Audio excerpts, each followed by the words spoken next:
Speaking specifically about the Guardian case, it's just such a hall of mirrors. This individual, the mysterious individual calling himself Guardian, putting his thumbprint on this tape and then mailing them out anonymously, it was like a movie. It took place near Ottawa. As a Canadian boy, this stuff never happened locally, so I thought this was something that I could actually check out on my own if I want. There's been sort of a resurgence and an interest in UFOs and ufology. The government has been releasing information to show that they're still interested and still tracking UFOs.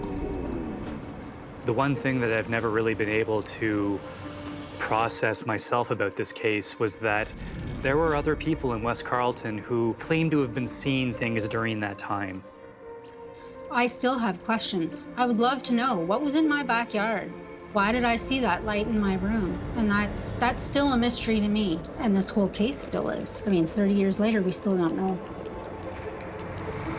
Well, I've known about the Guardian case as long as I can remember.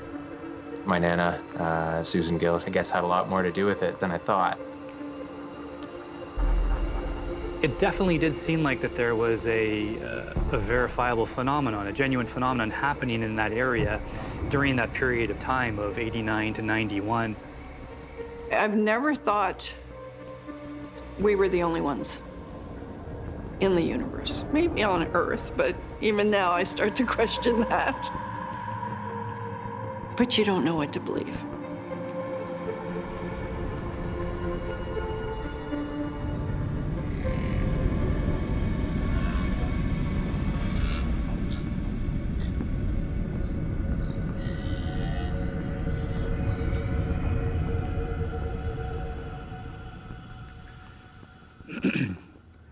In 1989, UFO investigators started receiving material from an individual who called himself Guardian. And the original material that was sent consisted of typewritten reports and photographs and maps of the West Carleton area concerning UFO activity. Because the photographs were very blurry, UFO investigators didn't give a lot of credence to Guardian's material at that time. October of 1991, Guardian starts sending out more material again. Photographs and documents that he claims are Canadian Department of National Defense reports on, again, the recovery of another crashed UFO. No one was listening to him in '89, so he kind of upped his game. He had more provocative material, and he was sending it to more people. I think one of the things that's so compelling about the stories that Guardian was telling was they read like science fiction.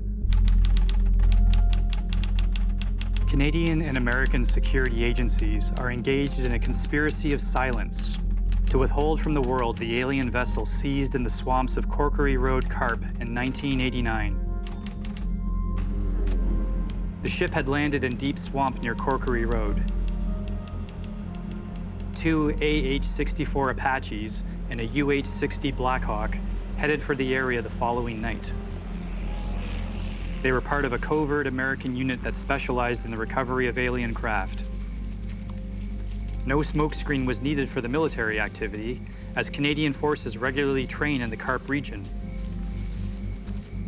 With the ship captured, the United States Air Force, Pentagon, and Office of Naval Intelligence were notified. The UFO parts were transported to a secret facility in Canada, Ontario.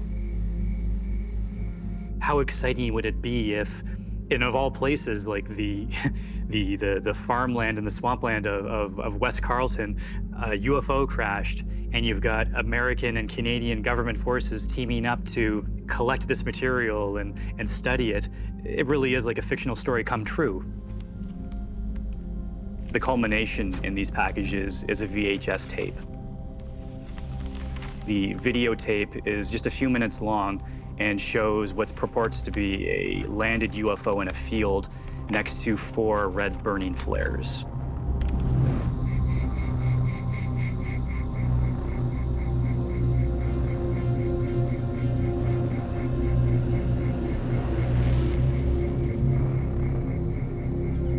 The event in the videotape was said to have taken place in August 1991. So it was about 6 months after the alleged event that the videotapes started circulating to UFO investigators around the world. He sent it to, again, the Canadian investigators, MUFON in Ontario, MUFON in the United States, and he also sent a package to Bob Exler. The Mutual UFO Network has an Ontario branch, and they'd been investigating Guardian since 1989.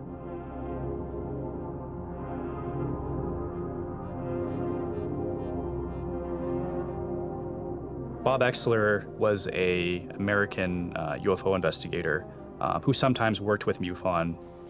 I'm Bob Exler, a former NASA mission specialist and investigations analyst. Now, what you're about to see involves the results of a year-long investigation that started in February of 1993 with the receipt of a very unusual yet extraordinary videotape of a landed UFO craft just about 30 miles outside of the city of Ottawa in Ontario, Canada.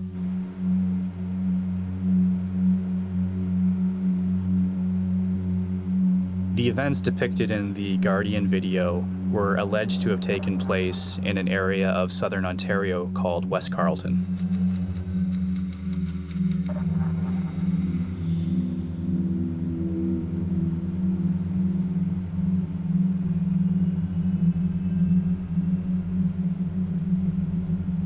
It was a brand new subdivision of executive homes built on 2-acre lots.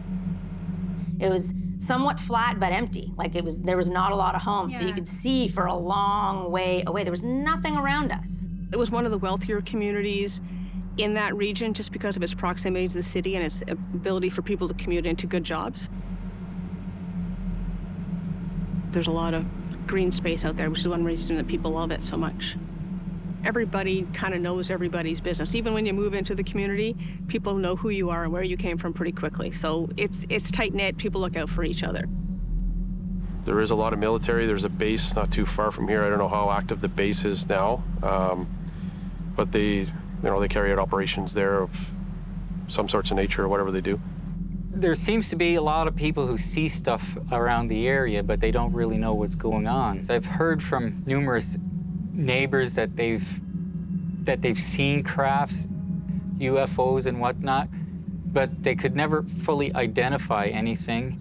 I think anytime someone brings up UFOs or in any context, we both immediately jump to, oh yeah, that UFO landing in Carp in the 80s and 90s, yeah, that was in our backyard. Like, that's our immediate response to that.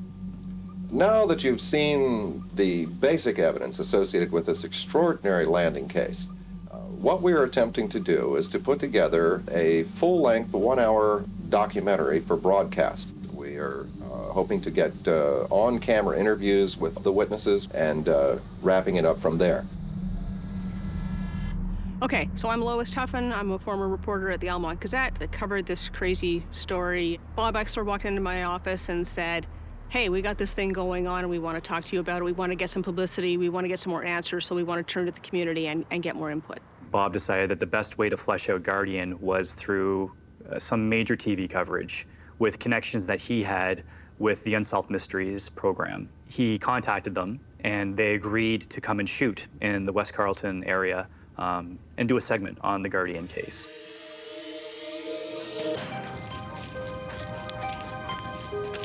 The key to the entire episode lies with a person using the name Guardian.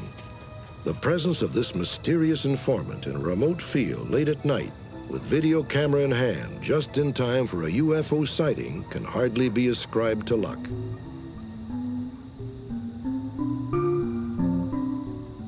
The majority of the shoot was at a farmhouse where supposedly the event took place. I was at college in 1992 in the fall. I was in the second year of a television broadcasting program when my teacher had been contacted by somebody from Los Angeles that she knew and was looking for some extra help on a shoot that was going to be happening in Ottawa that October. And when we found out it was Unsolved Mysteries, we sort of went, yeah, okay, why not?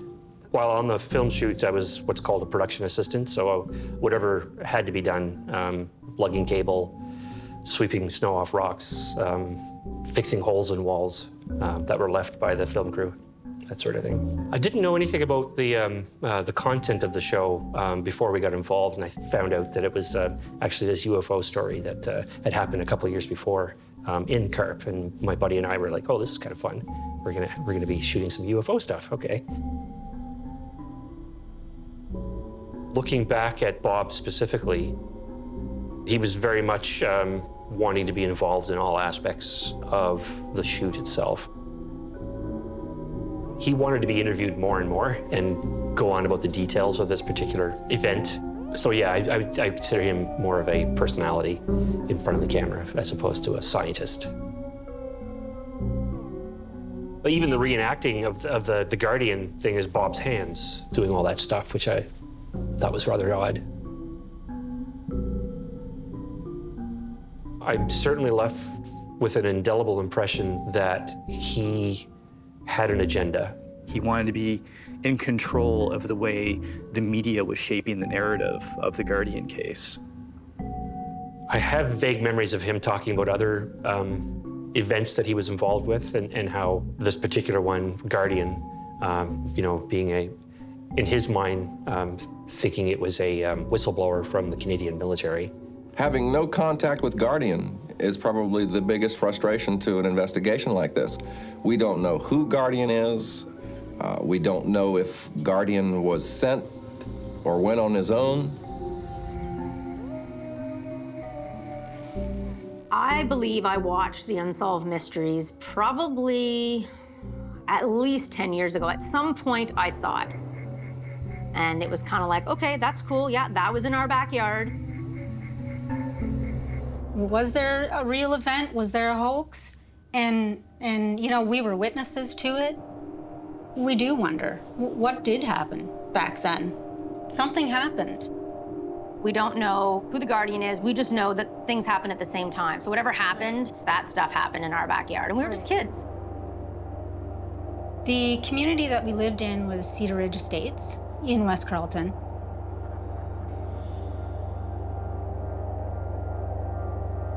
And our bedroom windows were on the second floor of the house, which faced onto 2.5 acres of just trees and brush.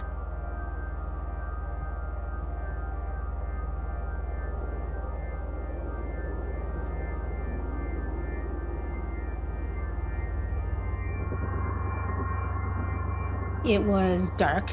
I was going to bed.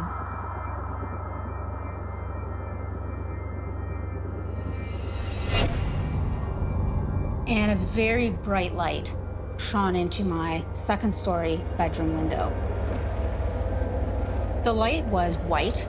It was very bright, and I couldn't see what the source of that light was. I also didn't hear anything. My first thought, for whatever reason, was, oh, it's a car going by.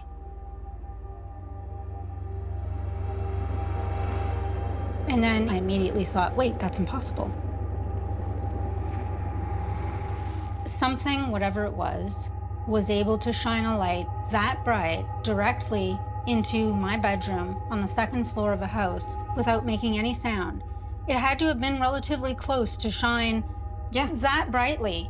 And the next road was very far away. I immediately got up. I went to the window.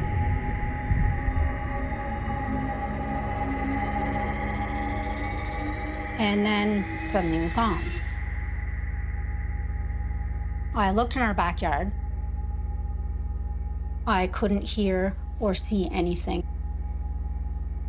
I wasn't feeling fear, like not fear for my life, but I knew this is something very unusual. This memory has stayed with me very, very vividly all this time, simply because it's just one of the strangest things that ever happened to me in my life, that I always wondered, what was that? I still have questions. I would love to know what was in my backyard. Why did I see that light in my room? And that's still a mystery to me. And this whole case still is. I mean, 30 years later, we still don't know who the Guardian is.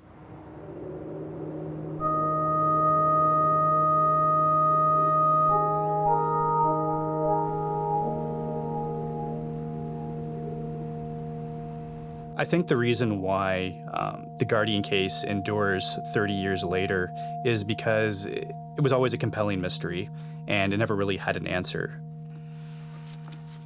So the first thing that I did in my investigation was I gathered everything that had been done to date. I'm recording the segments on TV. I'm collecting the names that are involved. And of course, the name that keeps popping up over and over again is Bob Exler. He seems to be the lead investigator on this. So I got Bob Exler's contact information in Maryland and called him. That's what happened. I just inserted myself into this case. And the fact that it was only happening a couple hours from my house, I couldn't help but want to get involved. You know, I wanted to check this out. I saved everything. I even have a bunch of old photos that we took back then. No digital photos in that time. You take the picture and then you have to wait to see if they turned out later on. Just pictures that we took of Almont, the house where the Guardian, where the UFO allegedly landed. This was winter too, so I mean, we were driving around a little 94 Honda Civic. Car actually got stuck at one point. Fell into a ditch. There's me. In my Mulder trench coat. You have to remember, when I was investigating this case, I was 16, 17 years old. So for me, it was to even get up to the site, I had to borrow my mom's car, you know, and do it on weekends because I'm in school at the time, right? It was the winter, so I'm tromping through the snow of the backwoods of West Carleton with a video camera in my Mulder trench coat, trying to find under 3 feet of snow where a UFO landed in a videotape that I saw on Unsolved Mysteries. I felt so excited at the onset. I'm going to this town as an investigator, talking to the witnesses, and even from a skeptical point of view like myself, you can't help but believe some of them. It was something that I was always very cognizant of when I was speaking to witnesses was no judgment. You're there to collect the story. There's a psychology to UFOs and belief that for me was as compelling as the mystery itself about whether or not aliens were even landing here. You want to understand what was happening in Carp as much as I want to understand what was happening in Guardian's head. I wanted to know why he did it. We're still trying to figure that out. Almost 30 years later, we're still trying to understand why he did what he did.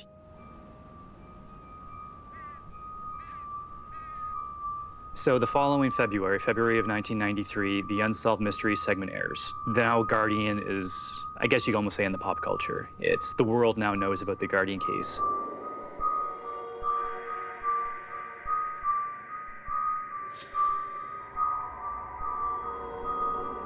And it starts to generate more leads in the area, more witnesses to UFO activity in the Carp area.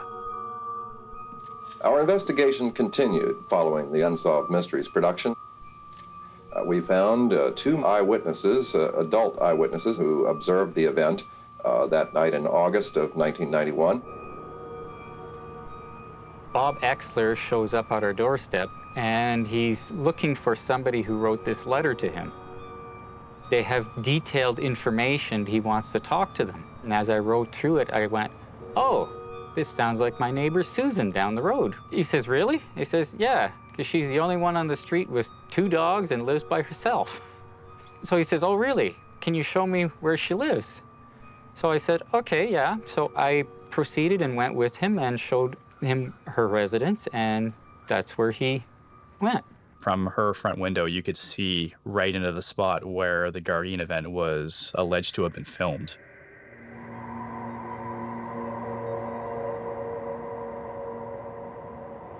So my grandmother lived alone.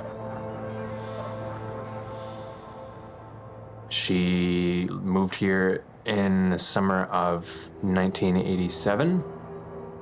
She lived here until the spring of 2018 when she passed away. She saw the episode on Unsolved Mysteries on television and had contacted Bob Exler, saying that she had information regarding the Guardian case. She was a very firm believer that UFOs existed and that these things happened. So I felt that it's what could be the harm in actually just saying what happened here. So my grandmother was sitting down on her couch in her living room, watching her television programs for the evening. Her dog that she had at the time, Sheba, had started barking, alerting her to something going on in the neighborhood. So she looked out the window and she saw lights emanating from the trees towards the Labanx property. Lights that were spinning in a counterclockwise direction, and then it rose and took off really fast and just disappeared into like a little blink.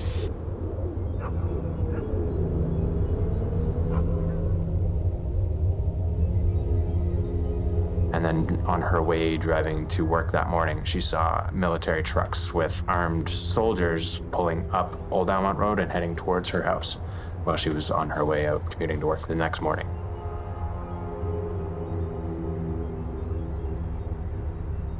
That was the story that I grew up with knowing, and then the Guardian case airing on Unsolved Mysteries and finding out later that she had something to do with those incidents.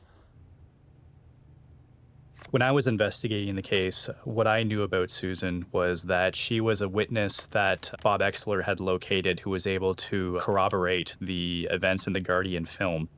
She claimed that she was abducted by the UFO and had seen the alien entities that are also seen in still images on the tape. So the next show Bob appears on is Encounters, and he gets Susan Gill to appear on camera. One witness came forward with a detailed description of her encounter. She requested that we hide her identity because of possible repercussions that her testimony might cause. So why don't we... What happened? Well, I saw a light emanating up from behind the tree line. She doesn't want her identity revealed because she's worried about repercussions from her superiors.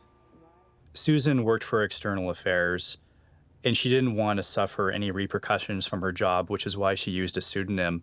But for Bob, this was just something else he could add to his narrative by saying that she had a sensitive government job. It goes into his story that there was a government conspiracy involved.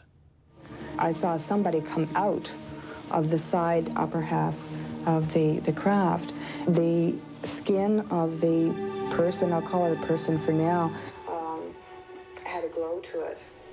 That's my Nana. That's how she talked. I could see features. That's her hands. That's the way she spoke. She was a very firm believer that UFOs existed. Sarah appeared to have witnessed the Guardian event, but it was her next observation. My grandmother knew how to use computers, how to use technology, especially working with the government. I know she owned a typewriter. I know she was working with Bob, and I know she was trying to get to the bottom of what was going on here. I do remember that she didn't like the way that he was conducting his business, or he didn't like the way that he was conducting his interviews or finding information.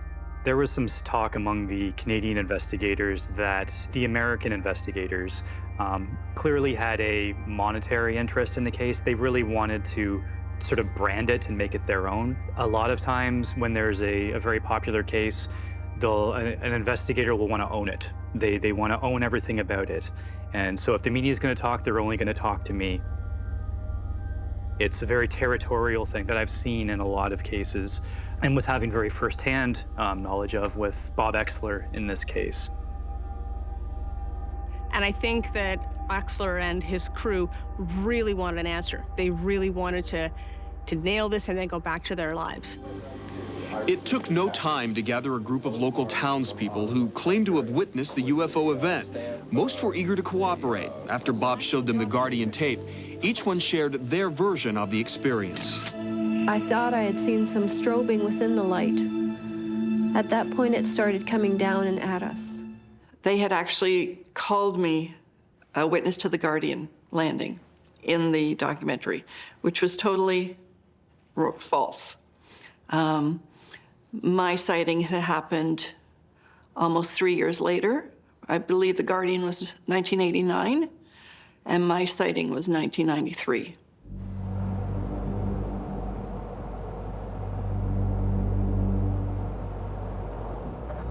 It was, I believe, December 3rd or 4th, 93.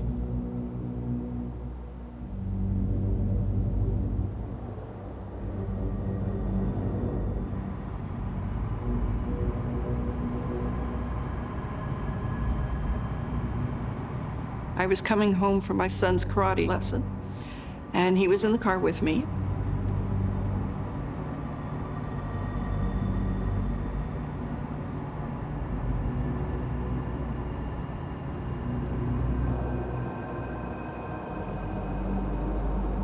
I turned onto my street.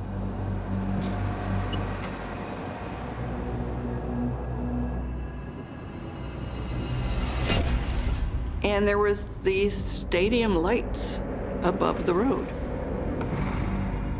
And I thought, there's got to be an explanation.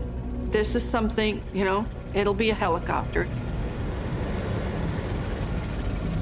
It looked like maybe the width of a house, maybe 50 yards above the road.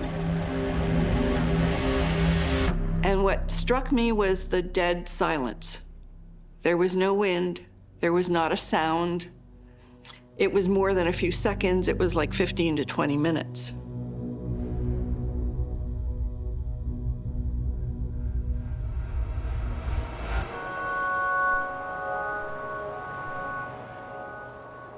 The irony of what Bob does by trying to combine these things into one case is that it actually damages the credibility of the larger phenomena that there was possibly something happening in West Carleton.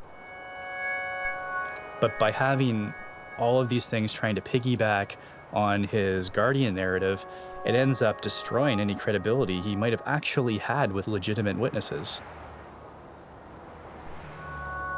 The whole Guardian situation, we didn't know till later on when it started getting local news. And we thought, okay, so this is kind of, I guess, a hotspot for this type of thing. We're not the only ones that have seen something strange like this. So it kind of comforted us to know that there's other people who have seen this type of thing.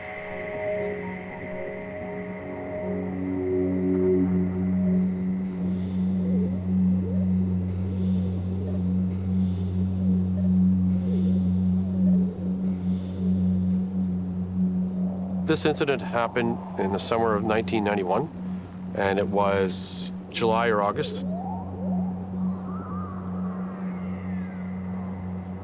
Kirk was on an afternoon shift, and I was home alone. It was around 9:30, 10 o'clock. I put my son to bed.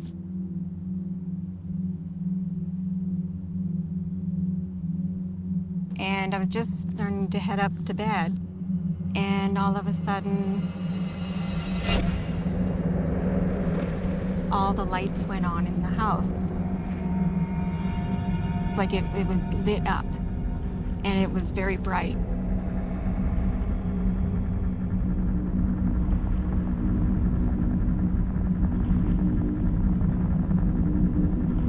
It just felt like a moment there stood still for a while.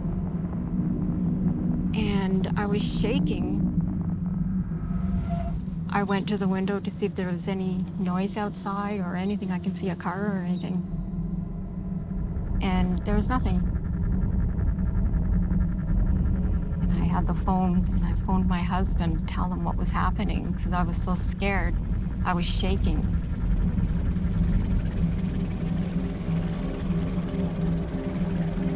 My first reaction is, okay, are you all right? Is there any noise?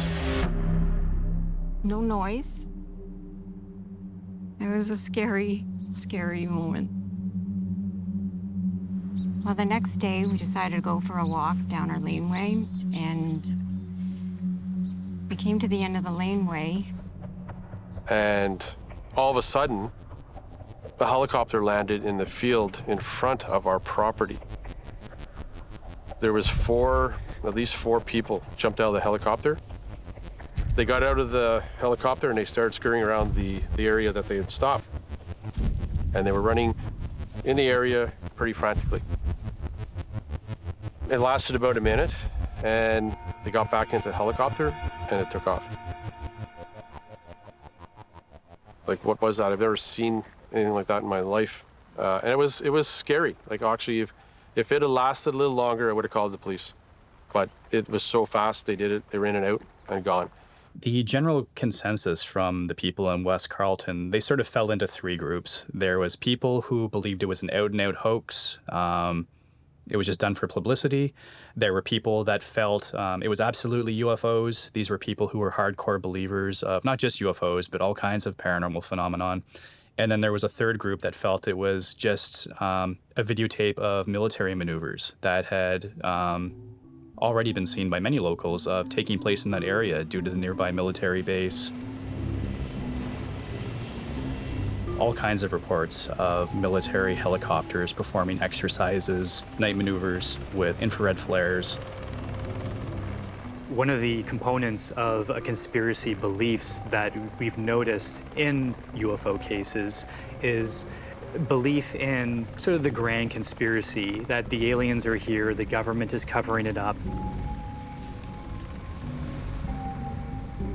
There's also a popular notion that UFOs themselves are drawn to military sites. And Ottawa being the seat of Canadian government, it's not a coincidence that there have been a number of UFO sightings in the Ottawa area.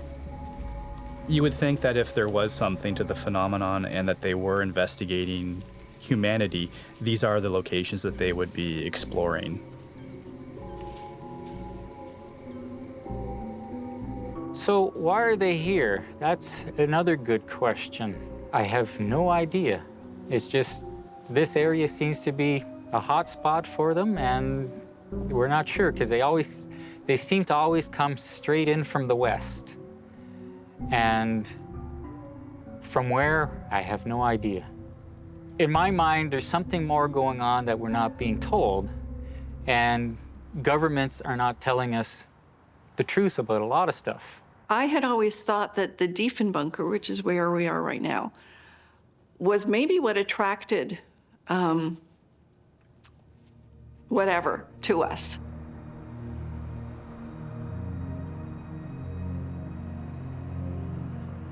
This was a working base when I first moved here.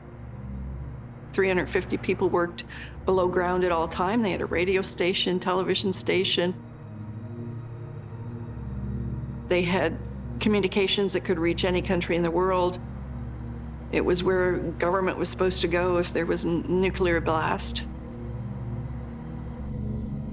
And they would have everything they needed to communicate with the rest of the world.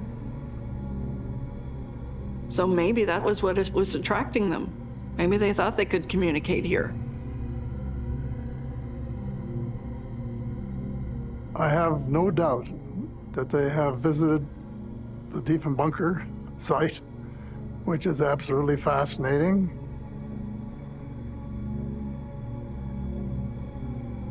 These were built across the nations. There are many of them. In my opinion, they have visited every atomic installation of every country in the world and taken an inventory of them. And they're petrified that we're going to blow ourselves up. The children are playing with matches. And I think that the visitors want to know all about our military capability, our ability to save ourselves. It decommissioned in 1994. And for me, things seemed to slow down about then. So then I really started to wonder whether this had something to do with why there were so many sightings in this area. And then maybe they've moved on now. In my mind, a UFO case is never really closed because it never ends with someone finding a UFO or an alien body. No case to date, anyway. It always ends with, well, it could have been this or it could have been that, but we don't really know. It's kind of frustrating in that way. I think that's the reason why a lot of investigators burn out. You can only take so much before you just get fed up and you quit. One of the last things Bob did as a UFO investigator was send out a letter, essentially a resignation. He was done with the UFO field. He was going to write a book on the Guardian case that was supposedly going to set the record straight and was going to vilify the Canadians and would show that he had been mistreated. And of course, the book never materialized, and Bob was never heard from again in ufology.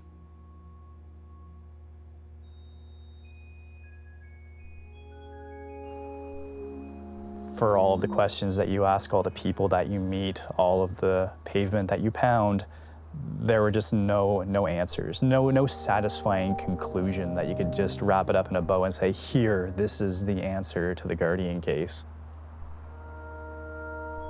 It's the double-edged sword of a mystery. It's the mystery that compels you, but it's the lack of answers that frustrate you. I knew very early on I wasn't going to have a future as a UFO investigator because there's never any answers, never any satisfying answers. It was a natural progression for me to move into fiction and start writing horror and science fiction. It only made sense for me to get into fiction because at least these are stories I could write that have endings. Writing a book about UFOs, like the Guardian case, was never going to be something I could do because it has no ending. There's no third act of a Guardian book. When I look back at myself 30 years ago as a teenage UFO investigator, and I try to figure out how I became this writer of fiction today, I think it was really it was a moment in my time. It was a lot of things came together. It was my interest in the supernatural, ghost stories and UFOs.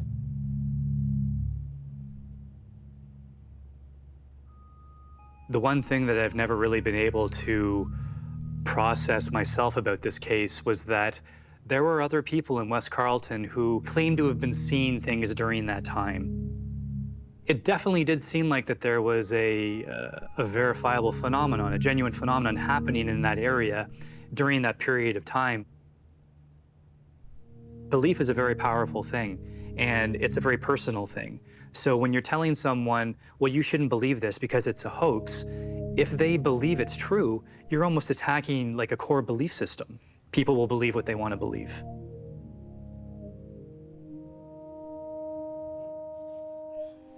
I have no idea. To be honest, I have no idea. Part of me wants to believe it was something that there was an explanation for, and part of me says no. I've never believed that we were the only ones in the universe. That's, I think, too far-fetched. Was it made up? Was it, fabricated? Or was it just twisted? I don't know. I believe in some truth in activity. I do. Just from the amount of people I've spoken to who all live out here that see things, I believe there's some truth to activity, to stuff happening. What happened with this, like I said, this fire and this purported crash and this Guardian tape, was that a hoax? Maybe it was. And we happen to see that hoax actually play out from our bedrooms back when we were kids. Anybody can buy a videotape. Anybody could have been out there that night. So it's hard to say who it was. I don't know who it was, and I think most people don't know who it is. It would be interesting if that person decided to kind of solve that mystery for us all and we could all move on. But I'm not losing any sleep over it. I grew up on the X-Files. I want to believe, I really do. But I have a really hard time believing that creatures from another planet or galaxy or wherever have come here to A, steal our children, B, mutilate our cows, or C, look up Big Grainy on video camera, just enough to make us question what we're looking at. I think that's a bit silly, personally. But I do believe that there are other life out there. And I think it's inevitable that we will contact them, just not in somebody's backyard in Carp. Oh man, I'm skeptical of it sometimes. Like I ask myself, did this happen? Did it not? Did it not happen? Was she just imagining it? Was it real, right? And the way in which she would explain this with such conviction was that it just happened.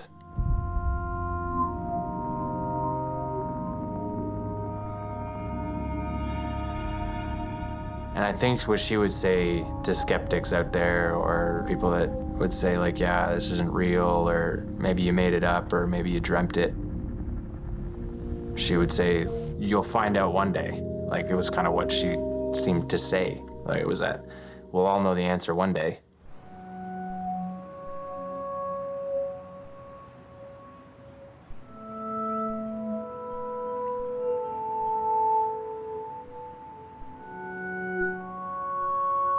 There was an envelope that was left with my grandmother's things that said, "Do not open unless something happens to me."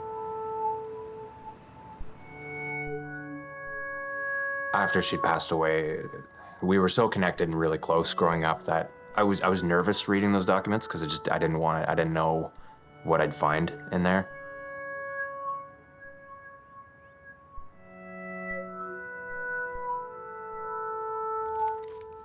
I had decided that now's the time, I guess, to open it up and take a look.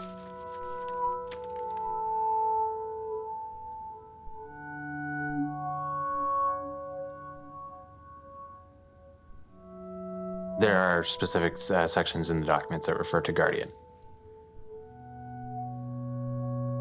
When I started reading about the Guardian cases, yeah, I was like completely overtaken. It was just like reading it was like so surreal. I was like, there's no way that this can be real.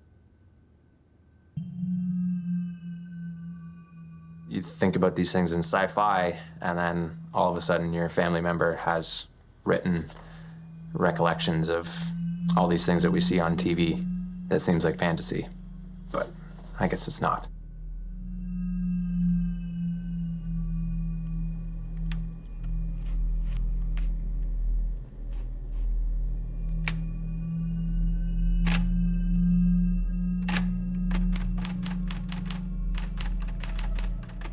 The UFO sighting, August 18th, 1991 on the Labanek property.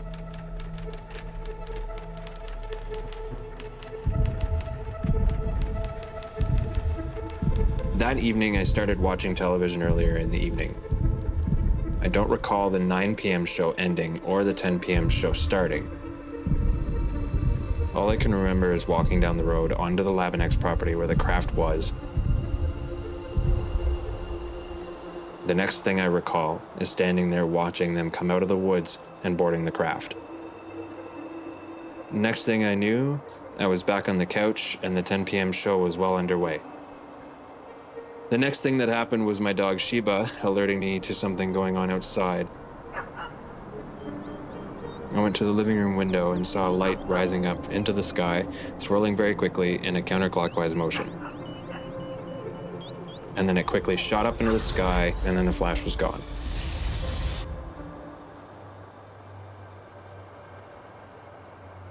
My grandmother, at this point, I had thought that she would only had something to do on the sidelines of it. But right here is where she describes that. It literally describes what was in the tape. Do you think your grandmother was Guardian? Or do you think she was recording the videotape? I don't know. I can't definitively say yes or no. I want to, but I can't definitively say whether it was her or not. There's no evidence that says, I took this videotape.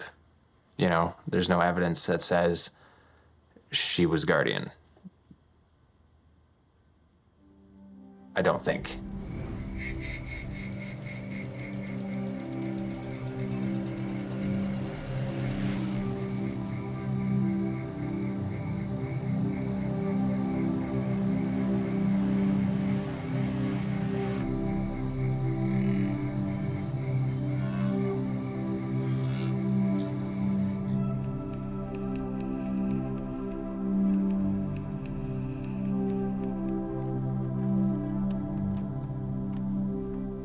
I think the reason why we're so interested in the idea of UFOs and life from beyond, sort of visiting the Earth now, is because it makes us feel less alone. We're a species on the only habitable planet in this solar system. We know the math, we know the science. There is life out there in the universe. Whether or not we will ever encounter that life in our lifetime, who knows? That's part of the mystery. But we want it, you know, we want to believe. So even if you don't believe that they're visiting right now, you would believe, or you would want to believe, that there is life out there, that the capacity for aliens existing somewhere and hopefully visiting us one day, or us visiting them, is something tangible, something that could be true. It just makes the universe a little bit smaller, you know, it makes that darkness a little less dark, I guess, for lack of a better term.